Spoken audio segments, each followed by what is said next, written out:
En el trayecto estamos viendo muchas piedras, unas piedras muy particulares, más conocido como piedras granito, puesto que, comentarles amigos, los hermanos comancheños se dedican también a artesanías en este tipo de piedras.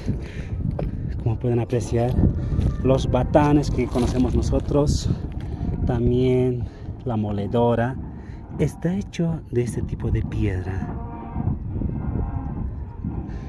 Y hay en este cerro muchas de estas piedras.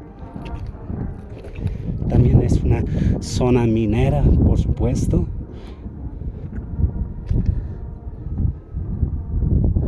Sigamos con este trayecto a conocer la planta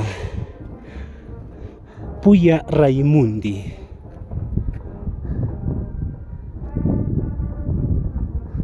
Bueno, justo vamos a llegar a aquella planta que estamos viendo en nuestro frente. Hasta ahí vamos a llegar, amigos. Wow, hemos subido bastante. Estamos muy arriba.